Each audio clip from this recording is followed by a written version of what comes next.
calling all film buffs, indie lovers, and curious creatives. The 28th annual George Lindsey UNA Film Festival back in Florence, and it is bringing an amazing lineup of films, panels, storytelling right to the Tennessee Valley. So if you weren't already excited, today we have co-director Michael Curtis Johnson here to make sure that is no longer the case. Michael, my friend, welcome to the show. You gave me a hat here. What does this have to do with the festival? So what you're wearing right now is a whoopee cap, and this is kind of the iconic cap of George Lindsey, who is the namesake of our film festival. Yes, so I'm so grateful. I want to chat a little bit more about him. Again, sure. George Lindsey, we know obviously he's best known for playing Goober Pyle in Andy Griffith's show, which is just a classic in so many ways. He attended the UNA. Do we know much else about kind of his personal life? What impact did the school have on him and just, of course, his legacy? Sure. So George was born in Jasper, Alabama, and so he had been on television shows like the Andy Griffith Show, but also The Twilight Zone, MASH.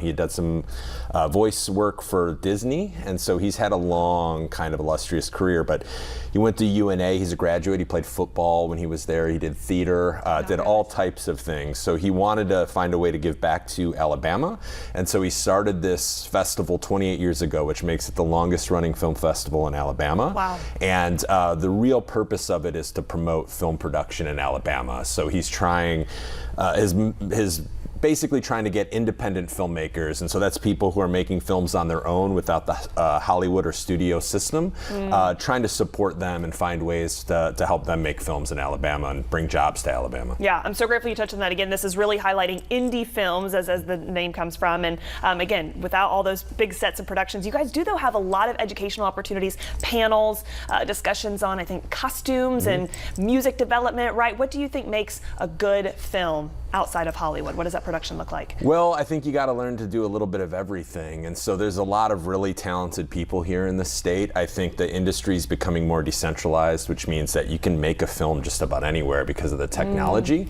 and sometimes the harder thing is distribution, and that's getting your film seen. And so film festivals play a role in getting your film out there, hopefully so that you can sell it to a distributor, so it can be in theaters, it can be in streaming. So film festivals play a role not just to sort of educate the community about independent film, but help independent filmmakers get their film seen. And you guys are going to be highlighting some of those, of course, this week. Curious, what are kind of some of your must-see either films or events? What do we need to be on the lookout for in the next few days? There's a lot. So there is a panel that we're going to have on Saturday morning, and this is about shooting film outside of the Hollywood system, and so that's at 9 a.m. We also have an Alabama premiere of a feature film called The World Drops Dead by an Alabama director, Brandon Colvin. That will be on Saturday as well, but we really want to highlight the students at UNA because they're the ones who sort of make the festival happen, and the reason we really do it is for the students in the local community. And so there's we've got some programs on Fridays, particularly at 11 a.m. when we're showing student films. So we would really love for the community to come out and support the students because they've worked really hard and did some great stuff. Yeah, again, promoting the next generation. I've got a bone to pick with Hollywood, and I'll tell you this too, Michael. I feel like the movies are so the same these days, and I hate to sound negative, but I feel like if I see one more additional film in just an existing franchise, or like a remake of a film that came out, what do you guys kind of hope, again, this new generation, so much of it is students, just kind of help them create a different storyline? We know that there's so much potential for them. Yeah, so I mean, if you're talking about my perspective and kind of how film festivals work, like we see film as an art form, and it's important, and it's something that some people, there's so much right now that can entertain you, and there's so many things that are pulling people's attention away, and it's hard to convince someone to sort of appreciate art. But I think in a lot of ways, art is, you know, in a crazy world, art is something that makes us realize that people see the world the way we do. It can be very important. It can be sustenance for like just, you know, our life. And so we're trying to push that as well. It's not just entertainment, it's also an art form, and it's a young art form, but film festivals are about continuing to do that because, you know, it's not going away anywhere with something like AI, especially with things like acting. It's a very human art form that people can connect to.